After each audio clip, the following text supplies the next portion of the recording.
چوتھے خلیفہ مولا کائنات حضرت علی المرتضی شیر خدا کرم اللہ تعالی وجہ الکریم فرماتے ہیں اللہ پاک نے جنت میں ایک درخت پیدا فرمایا ہے۔ اب وہ درخت کیسا ہے؟ فرمایا جس کا پھل سیب سے بڑا، انار سے چھوٹا، مکھن سے زیادہ نرم اور شہد سے بھی میٹھا ہے۔ سائز بھی بتائی گئی، نرم کیسا ہے اور ذائقہ کیسا ہے، اور سبحان اللہ خوشبو کیسی، فرمایا مشک سے بھی زیادہ خوشبودار ہے۔ پھل میں یہی تو دیکھا جاتا ہے نا، ذائقہ کیسا ہے، اس کی سافٹنس، اور پھر اس کے بعد جو ہے اس کی خوشبو کیسی ہے۔ تو اب یہ ملے گا کس کو؟ لیکن فرماتے ہیں درخت ایسا ہے کہ اس کی شاخیں تر موتیوں کی ہیں، تنے سونے کے ہیں اور پتے زبرجد کے ہیں۔ ہائے ہائے، یہ درخت بھی دیکھنے والا، پھل بھی دیکھنے والا، منہ میں پانی آ رہا ہے۔ اب ملے گا کس کو؟ سنو، مولا علی شیر خدا کرم اللہ تعالی وجہ الکریم فرماتے ہیں اس درخت کا پھل وہی کھا سکے گا جو نبی پاک صلی اللہ تعالی علیہ وسلم پر کثرت سے درود پاک پڑھنے والا ہوگا۔ ہائے ہائے ہائے، سبحان اللہ سبحان اللہ، یہ ہے درود پاک۔ وہ تو نہایت سستا سودا بیچ رہے ہیں جنت کا، وہ تو نہایت سستا سودا بیچ رہے ہیں جنت کا، ہم مفلس کیا مول چکائیں اپنا ہاتھ ہی خالی ہے۔ اللہ اکبر، درود پاک تو جنت میں لے جانے والا وظیفہ ہے۔ بلکہ میں ایک بات کہوں کہ ذرا ایک بار کبھی اکیلے میں بیٹھ کر اگر آپ سے میں سوال کروں کہ آپ کیا چاہتے ہیں، آپ کی ڈیزائرز کیا ہیں، آپ کی خواہشیں کیا ہیں، نوٹ کریں دنیا میں کیا چاہیے ایک مسلمان کی حیثیت سے، مرتے وقت آپ کیا چاہتے ہیں، اچھا قبر میں کیا چاہتے ہیں، اور جب محشر کے دن اٹھیں تو وہاں آپ کیا چاہتے ہیں، ایک بار لکھ لیں اس کو۔ اب میں آپ کو کئی حدیثوں کا نچوڑ پیش کرنے جا رہا ہوں، بہت ساری حدیثیں ہیں، اس کا عطر پیش کر رہا ہوں، اور غور سے سنتے جائیے، اور ہو سکے تو ہر جملے کے بعد سبحان اللہ کہتے جائیے، طبیعت ہری بھری ہو جائے گی۔ اگر آپ چاہتے ہیں کہ آپ کے کاروبار میں رزق میں برکت ہو جائے تو درود پاک پڑھیے۔ آپ چاہتے ہیں آپ کی بیماری دور ہو جائے، آپ درود پاک پڑھیے۔ آپ چاہتے ہیں آپ کی ٹینشن دور ہو جائے، آپ درود پاک پڑھیے۔ آپ چاہتے ہیں آپ کی عزت میں اضافہ ہو جائے، آپ درود پاک پڑھیے۔ اور سنیں، آپ چاہتے ہیں مرتے وقت کلمہ نصیب ہو اور نبی پاک کا دیدار ہو جائے، آپ درود پاک پڑھیے۔ آپ چاہتے ہیں قبر میں نبی پاک کا جلوہ نصیب ہو جائے، آپ درود پاک پڑھیے۔ سنیے، محشر کے دن نبی پاک کے پرچم تلے اٹھنا چاہتے ہیں تو درود پاک پڑھیے۔ آقا کے پیچھے پیچھے جنت میں جانا چاہتے ہیں تو درود پاک پڑھیے۔ اور سنو سنو، نبی پاک کا دیدار کرنا چاہتے ہیں تو درود پاک پڑھیے۔ مدینے جانا چاہتے ہیں اور بار بار جانا چاہتے ہیں تب بھی درود پاک پڑھیے۔ اب مجھے بتاؤ کچھ رہ گیا ہے؟ اور کوئی چیز باقی رہ گئی ہے جو دنیا میں چاہیے تھی، مرتے وقت چاہیے تھی، مرنے کے بعد چاہیے تھی؟ کاروبار بھی اچھا ہو جائے، رزق میں برکت ہو جائے، ٹینشنیں دور ہو جائیں، ذلیل نہ ہوں، عزتیں بڑھ جائیں، کلمہ مل جائے، میں نبی پاک کا دیدار ہو، جب تک زندہ رہوں مدینے جاتا رہوں، اور خواب میں آقا کی زیارت بھی ہو جائے، پھر نبی پاک جنت میں ساتھ لے جائیں، پھر بچتا کیا ہے؟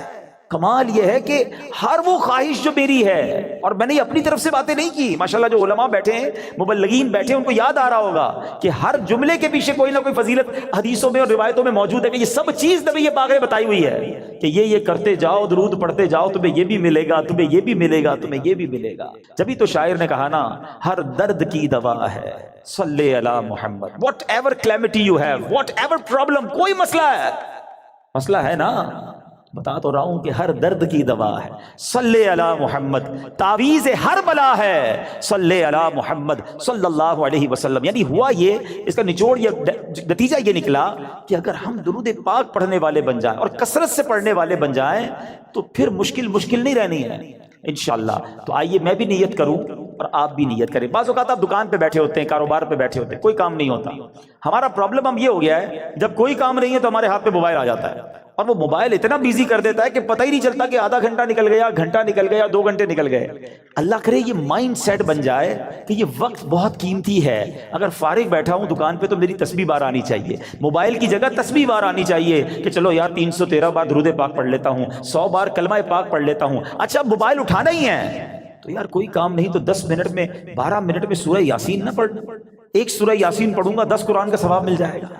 اب سوچیں، کاروباری ہو نا تو بنو نا کاروباری، کہ تھوڑی دیر میں کیا کیا کما سکتا ہوں، کتنی فضیلتیں کما سکتا ہوں۔ تو اللہ کرے اپنے وقت کا صحیح استعمال کرنے والے ہم بن جائیں، اور میری اور آپ کی زبان ذکر و درود سے تر رہنے لگے۔ اچھا، اس کا بینیفٹ یہ بھی ہوگا، آخرت میں تو اجر ملے گا، اللہ کی رحمت سے کاروبار پر بھی برکتیں نازل ہونا شروع ہو جائیں گی۔ واقعہ ہے ایک شرابی کا، اور اس شرابی کی زندگی میں ایک ایسا ٹرننگ پوائنٹ آیا جس نے اس کی زندگی کو بدل کر رکھ دیا اور کہاں پہنچا دیا. بہت امیزنگ اسٹوری ہے. ماجرا یہ تھا کہ وہ شرابی شراب کے نشے میں دھت کہیں جا رہا تھا. راستے میں ایک کاغذ پر نظر پڑی.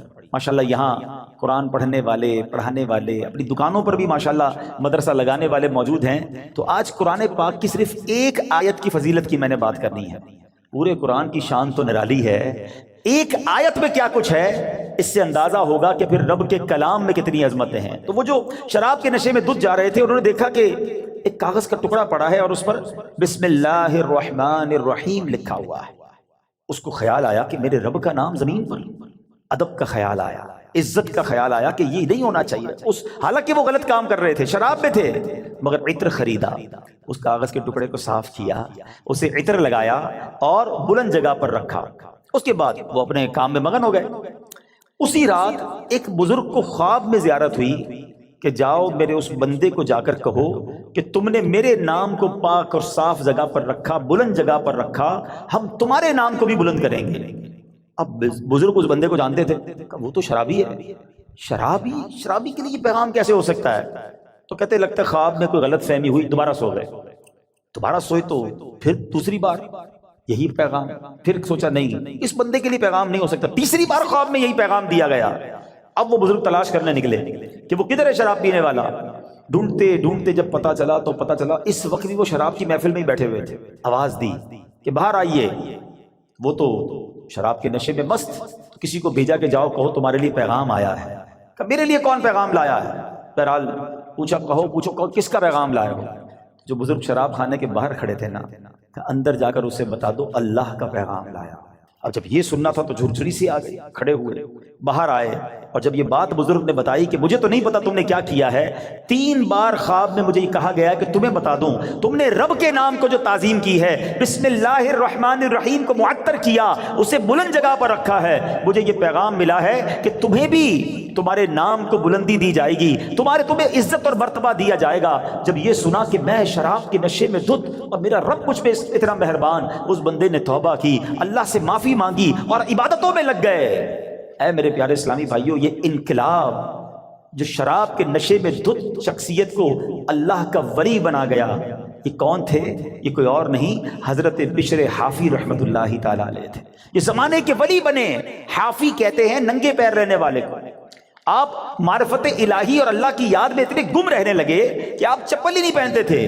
اور کتابوں میں لکھا کہ جب تک حضرت بشر حافی اس شہر میں رہے، کوئی بھی چوپایا جو ہے نا راستے میں گندگی نہیں کرتا تھا، اس ادب کے ساتھ کہ کہیں بشر حافی کے پیر گندے نہ ہو جائیں. اور کتابوں میں آتا ہے کہ ایک بار کسی نے دیکھا کہ چوپائے نے گندگی کر دی ہے، تو اس کے مالک نے سمجھ لیا کہ ہو نہ ہو بشر حافی کا انتقال ہو گیا ہے. اور جب معلوم کیا گیا تو ایسا ہی تھا کہ جب وہ زمانے سے وہ دنیا سے چلے گئے، پھر چوپایوں نے راستے کے اندر گندگی کرنا شروع کی. یعنی جو اللہ کا ادب کرتا ہے، اللہ کے نام کی تعظیم کرتا ہے، اللہ کی مخلوق جو ہے وہ اس کی تعظیم کرنے لگ جاتی ہے. سبحان اللہ. تو اے میرے پیارے اسلامی بھائیوں، ادب جو ہے نا وہ بڑی کمال کی شے ہے. داتا حضور کی کشف المحجوب پڑھیں تو اس شاندار انداز سے آپ ادب کا درس دیتے ہیں. اور یاد رکھیے اسلام میں ادب کا جو ہے نا بہت زیادہ درس ہے. آپ سنیے گا، کشف المحجوب شریف کا ایک باب ہے جس کا نام ہے کشف حجاب، یعنی آداب کا بیان.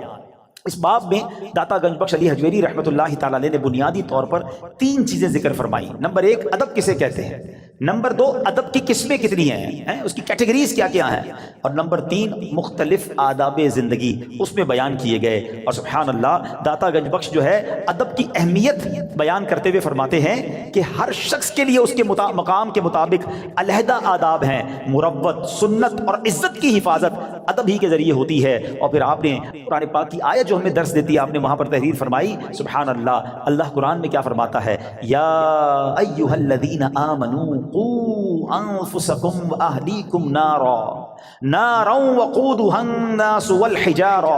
اللہ قرآن میں فرماتا ہے اے ایمان والو، اپنی جانوں اور اپنے گھر والوں کو اس آگ سے بچاؤ جس کے ایندھن آدمی اور پتھر ہیں. اب بچانے کا طریقہ کیا ہے؟ صحابی رسول سلطان المفسرین حضرت عبداللہ ابن عباس رضی اللہ تعالیٰ عنہ اس آیت کریمہ کی تفسیر میں فرماتے ہیں ای فقہوہم وادبوہم، یعنی اے ایمان والو تم پر لازم ہے کہ خود کو بھی اور اپنے اہل خانہ یعنی اپنی فیملی کو بھی جہنم کی آگ سے بچاؤ۔ مگر یہ ہوگا کیسے؟ تم کس طرح خود کو اور اہل خانہ کو آگ سے بچا سکتے ہو؟ اس کا طریقہ یہ ہے فقہوہم، خود بھی علم دین سیکھو، دین کی علم حاصل کرو، اپنی فیملی کو اپنے بچوں کو بھی دین کی سمجھ عطا کرو۔ ادبوہم، خود بھی ادب یعنی مینر سیکھو اور اپنی فیملی کو اپنے بچوں کو بھی آداب سکھاؤ، اور یہ ہے طریقہ جہنم کی آگ سے بچنے کا۔ تو پتہ چلا کہ ادب کا کتنا بڑا مقام ہے۔ مسلمانوں کی پیاری امی جان حضرت عائشہ صدیقہ طیبہ طاہرہ رضی اللہ تعالی عنہا سے روایت ہے، اللہ پاک کے آخری نبی مکی بدنی رسول ہاشمی صلی اللہ تعالی علیہ وسلم نے فرمایا، بچے کا اپنے باپ پر حق ہے کہ وہ اس کا اچھا نام رکھے اور اچھے آداب سکھائے۔ بادب بانصیب، ہمیشہ یاد رکھیں، بادب بانصیب اور بے ادب بد نصیب۔ اب مفسرین کرام سبحان اللہ ہماری تربیت فرماتے ہیں کہ اللہ پاک نے حضرت موسیٰ علیہ السلام جب کوہ طور پر آئے تھے، حاضر ہوئے تھے، تو کیا فرمایا؟ اللہ نے قرآن میں حضرت موسیٰ سے کیا فرمایا؟ بے شک میں تیرا رب ہوں تو تو اپنے جوتے اتار ڈال، بے شک تو پاک جنگل طوا میں ہے۔ اس کی تفسیر میں مفسرین نے لکھا کہ اللہ پاک نے جو حضرت موسیٰ علیہ السلام کو جوتے اتارنے کا حکم دیا، اس کی وجہ یہ تھی کہ بادشاہوں کے دربار میں جوتے اتار کر حاضر ہونا یہ ادب کا انداز ہے، اور خدا تو احکم الحاکمین ہے۔ تو حضرت موسیٰ اللہ کی بارگاہ میں وادی طوا میں جا رہے ہیں، لہذا حکم ہوا کہ اے موسیٰ اپنے رب کریم اور اس بابرکت وادی کے ادب میں نالین شریف اتار دیجئے۔ تو پتہ چلا ادب کا درس اللہ کریم کی طرف سے قرآن پاک میں جا بجا موجود ہے۔ اور سنیے، حضرت جلال بصری رحمۃ اللہ تعالی فرماتے ہیں، ایمان کا تقاضا یہ ہے کہ بندہ شریعت پر عمل کرے، لہذا جو شریعت نہیں جانتا وہ کامل ایمان والا نہیں، اور شریعت ادب سکھاتی ہے، تو جو ادب نہیں جانتا اس کا ایمان کامل نہیں۔ سیدی اعلیٰ حضرت امام عشق و محبت کیا فرماتے ہیں؟ لا دین لمن لا ادب لا، اعلیٰ حضرت کہتے ہیں اس کا دین ہی نہیں ہے جس میں ادب نہیں ہے۔ تو یاد رکھیے، با ادب با نصیب، بے ادب بد نصیب۔ اچھا پھر پرابلم یہ ہے، ادب جو ہے نا وہ صحبت سے بھی آتا ہے۔ با ادب لوگوں کے ساتھ آپ بیٹھیں، آپ کو ان کو بزرگوں میں ادب کرنا نظر آئے گا، اولیاء کی ادب کی بات کریں گے، جب صحابہ اور اہل بیت کی بات کریں گے تو زبان سے بڑے ادب والے الفاظ نکلیں گے۔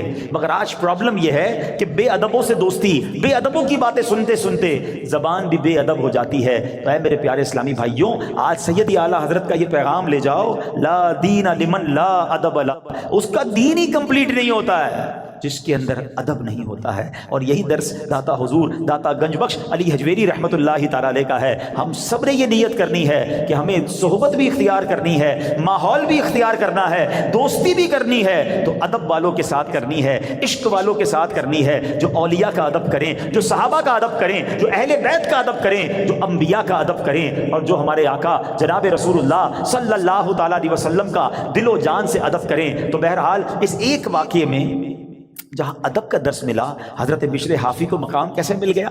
بظاہر کون سی نماز تھی، کون سا سجدہ تھا، کون سا صدقہ تھا، ادب نے زمانے کا ولی بنا دیا۔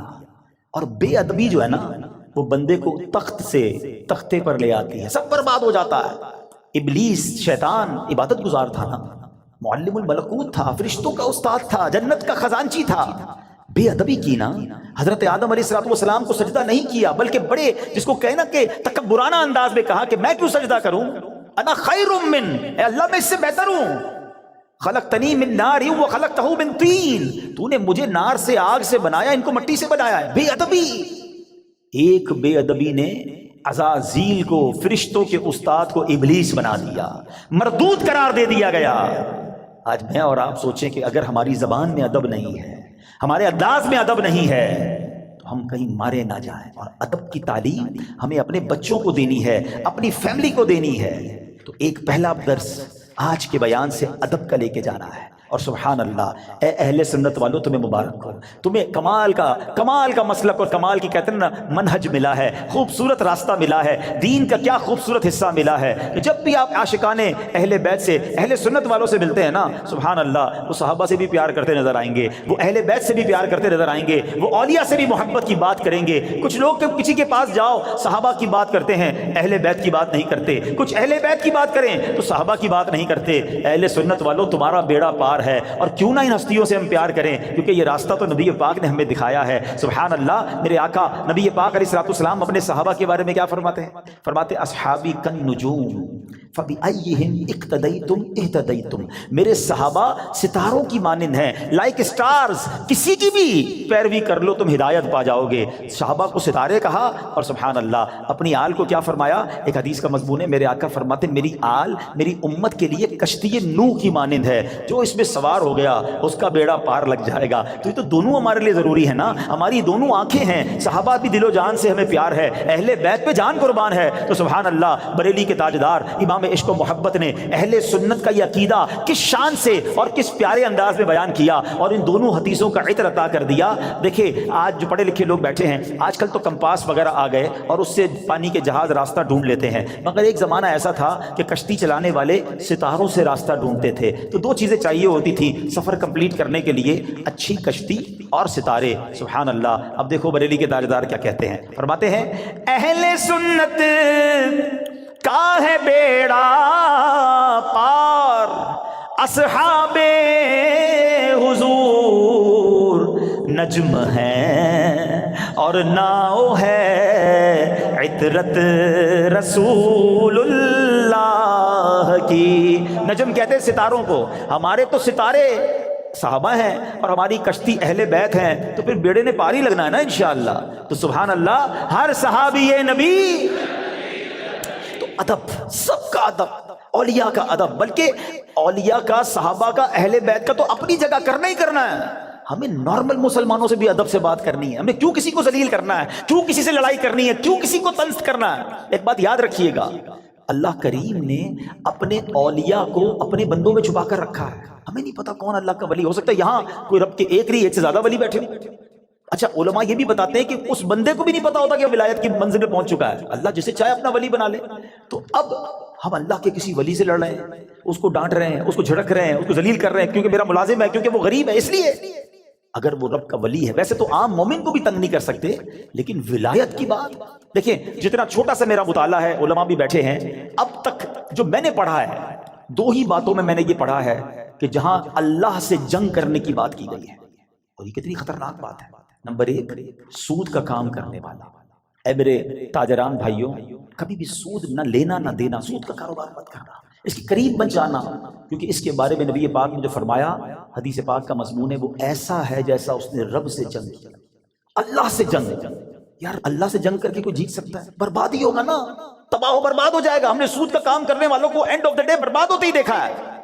اور جو دوسری روایت نظروں سے گزری ہے نا، فرمایا جس نے اللہ کے ولی سے دشمنی کی، وہ ایسا ہے جیسے اس نے رب سے جنگ کا اعلان کر دیا، یا اللہ اس سے اعلان جنگ فرماتا ہے۔ اگر کسی ولی سے ہی دشمنی ہو گئی، اللہ کے کسی بندے سے دشمنی لے کے بیٹھے ہیں، لڑائی کر رہے ہیں، تنگ کر رہے ہیں، اور کیا پتا وہ اللہ کی بارگاہ میں کیا مرتبہ رکھتا ہے۔ کوئی غریب بھی ہے تو ہمیں نہیں پتا اللہ کی بارگاہ میں اس کا کیا مرتبہ ہے، بلکہ احادیث میں تو یہ مضمون نبی پاک نے سمجھے صراحت کر دی اور ڈیفائن کر دیا، جس کا مضمون یہ کہ کچھ لوگ ایسے ہوتے ہیں جن کے بال بکھرے ہوتے ہیں، پرا گندا بال، میلے کچیلے کپڑے، محفل میں کوئی انہیں بلاتا نہیں ہے، نہ آئے تو کوئی نوٹس بھی نہیں کرتا، مگر اللہ کی بارگاہ میں ان کا یہ مرتبہ ہوتا ہے کہ اگر وہ قسم اٹھا لیں تو رب وہ قسم پوری فرما دیتا ہے۔ اب سوچیں، ایسے تو بہت سارے لوگ ہمارے قریب بیٹھے ہوتے ہیں، اچھا بعض اوقات قریب آتے تو بٹھاتا بھی کوئی نہیں انہیں، نہ کیا کرو ایسا۔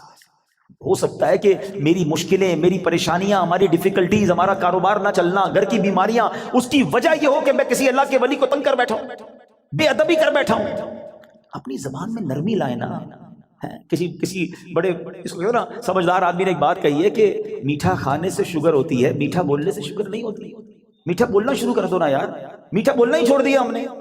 میٹھے بول اپنائیں، سب کے ساتھ پیار سے بات کریں۔ کچھ لوگوں کا انداز ہی بڑا روب والا ہوتا ہے، اور پھر کیا ہوتا ہے، کہتے ہیں نا زبان میں ہڈی ہوتی نہیں مگر کئی ہڈیاں توڑوا دیتی ہے۔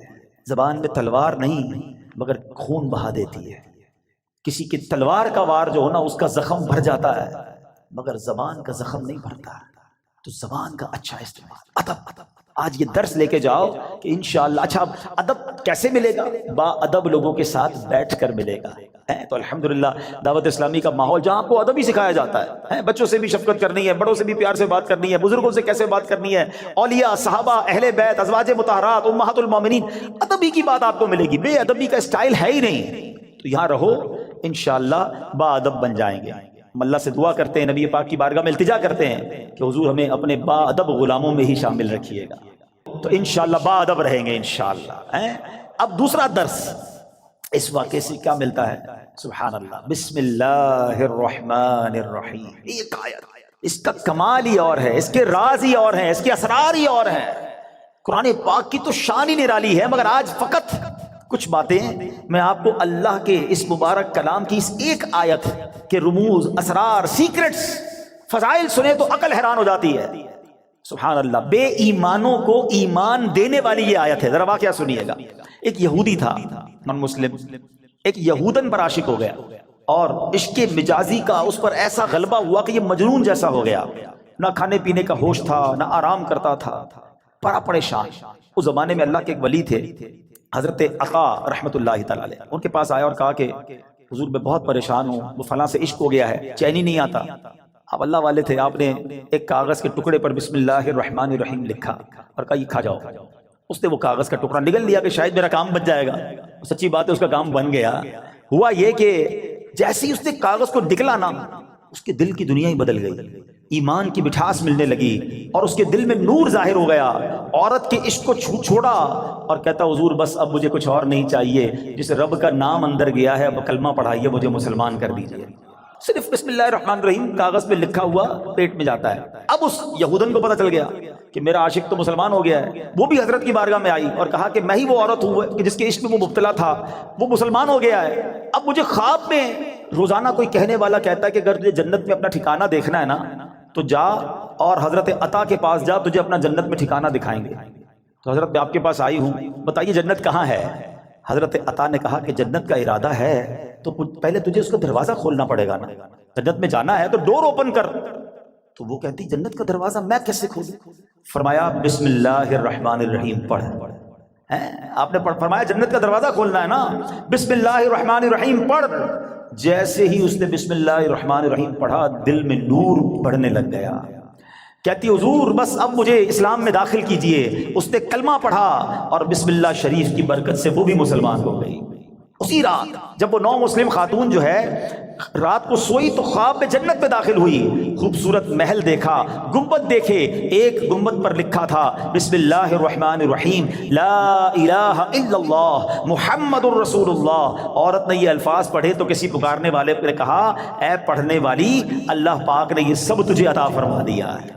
ہائے ہائے ہائے، بسم اللہ کی برکت ہے، ہم نے پائی جنت ہے، کتنی اچھی قسمت ہے، یہ سب رب کی رحمت ہے۔ تو بسم اللہ الرحمن الرحیم کی تو کیا ہی بات ہے۔ پیارے اسلامی بھائیوں، ایک پوری آیت، یہ یاد رہے، شاید بہت سارے لوگوں کو پتہ نہیں ہوتا کہ دو سورتوں کے درمیان فاصلے کے لیے بسم اللہ الرحمن الرحیم کو اتارا گیا، اور یہ آیت قرآن پاک میں ایک جگہ قرآن کا حصہ بھی ہے، پارہ 19 سورہ نمل، اور یہ آیت کا حصہ ہے، اور اس کے معنی کیا ہے؟ اللہ کے نام سے ہے جو نہایت مہربان رحم والا۔ اچھا، اس کی فضائل کیسے کہ صحابی رسول حضرت جابر بن عبداللہ رضی اللہ تعالیٰ عنہ فرماتے ہیں کہ جب بسم اللہ شریف نازل ہوئی نا تو بادل مشرق کی طرف دوڑے، بادل مشرق کی سمت دوڑے، ہوائیں رک گئیں، سمندر کو جوش آ گیا، چوپایوں نے غور سے سننے کے لیے اپنے کان لگا دیے، اور شیطانوں کو آسمان سے پتھر مارے گئے، اور اللہ پاک نے فرمایا مجھے میری عزت و جلال کی قسم، جس چیز پر بسم اللہ الرحمن الرحیم پڑھی گئی میں اس میں برکت دوں گا۔ کاروباری لوگ بیٹھے، برکت چاہیے نا، کاروبار میں، رزق میں، معاملات میں بسم اللہ کو تھام دو۔ سبحان اللہ، آپ کو اندازہ ہے کہ بسم اللہ الرحمن الرحیم میں جامعیت کتنی ہے؟ سنتے جائیے۔ اللہ پاک نے بعض انبیاء کرام پر مختلف کتابیں اور صحائف نازل فرمائے جن کی تعداد 104 ہے، ٹھیک ہے؟ ان میں سے 60 صحیفے حضرت شعیب علیہ السلام پر، 30 صحیفے حضرت ابراہیم علیہ السلام پر، 10 حضرت موسیٰ علیہ السلام پر تورات شریف اترنے سے پہلے نازل ہو گئے تھے۔ پھر 4 بڑی کتابیں ہیں، تورات شریف، زبور شریف، انجیل مقدس اور قرآن مجید، ٹھیک ہے؟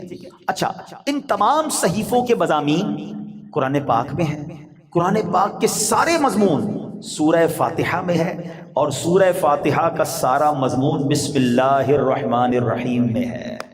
اور سنو، بسم اللہ الرحمن الرحیم کا سارا مضمون بسم اللہ کے حرف با میں موجود ہے اور اس کے معنی کیا ہے؟ بی کان ما کان بی یکون ما یکون، یعنی جو کچھ بھی ہے مجھ یعنی اللہ پاک ہی سے ہے، اور جو کچھ ہوگا مجھ یعنی اللہ پاک سے ہی ہوگا۔ اللہ اکبر۔ یہ کمال ہے بسم اللہ الرحمن الرحیم کا کہ تمام صحیفوں اور قرآن مجید کا نچوڑ اس کے اندر موجود ہے۔ اور سبحان اللہ، بسم اللہ کے فضائل کتنے! امام فخر الدین رازی رحمۃ اللہ تعالی فرماتے ہیں بسم اللہ الرحمن الرحیم کے 19 حروف ہیں، اور دوزخ پر عذاب دینے والے فرشتے بھی 19 ہیں۔ تو آپ فرماتے ہیں کہ امید ہے ایک ایک حرف کی برکت سے ایک ایک فرشتے کا عذاب دور ہو جائے گا۔ بسم اللہ پڑھتے رہا کرو۔ اچھا، آپ فرماتے ہیں دن میں کتنے گھنٹے؟ دن رات میں 24 گھنٹے ہیں۔ فرماتے 5 گھنٹے 5 نمازوں میں گھیر لیے، 19 گھنٹوں کے لیے بسم اللہ الرحمن الرحیم کے 19 حروف عطا فرمائے۔ پس جو خوش نصیب بسم اللہ الرحمن الرحیم کا ورد کرتا رہے اور نماز 5 وقت پڑھتا رہے، اس کا ہر گھنٹہ عبادت میں کاؤنٹ ہوتا رہے گا۔ تو یہ کمال کا وظیفہ ہے۔ نارملی ہماری توجہ اس طرف نہیں جاتی ہے۔ اچھا، بعض اوقات ہم لوگ کہتے ہیں ہمارے کام ادھورے رہ جاتے ہیں، کام شروع کرتے ہیں، ڈیل بنتے بنتے رہ جاتی ہے، کام ادھورا رہ جاتا ہے، پوری نہیں ہو پاتی ہماری بات۔ سنیے، اللہ پاک کے پیارے اور آخری نبی صلی اللہ تعالیٰ علیہ وسلم نے فرمایا جو بھی اہم کام بسم اللہ سے شروع نہیں کیا جاتا وہ ادھورا رہ جاتا ہے۔ غور فرمائیے، یہ کیسی محرومی ہے! اگر اچھے اور اہم کام سے پہلے بسم اللہ نہ پڑھی جائے تو کام ادھورے رہ جاتے ہیں، اس میں برکت نہیں ہوتی۔ اب ہو سکتا ہے کہ ذہن میں خیال آئے کہ میں تو بسم اللہ نہیں پڑھتا، پھر بھی کام پورے ہو جاتے ہیں۔ تو اس کا جواب یہ ہے کہ کام کا بظاہر پورا ہو جانا اور بات ہے، اور اس میں برکت کا نہ ہونا اور۔ مثلا کسی نے بغیر بسم اللہ کے کھانا کھایا، کھانا پیٹ میں بھی گیا، پیٹ بھر بھی گیا، لیکن اب اس میں برکت اسے حاصل نہیں ہوگی، کھانا پوری طرح ہضم نہیں ہوتا، یا بعض اوقات جزو بدن نہیں بنتا، بہت ساری جناب اس میں پرابلم رہتی ہیں۔ تو بہرحال ہمیں جو ہے بسم اللہ شریف کا ورد کرنا چاہیے۔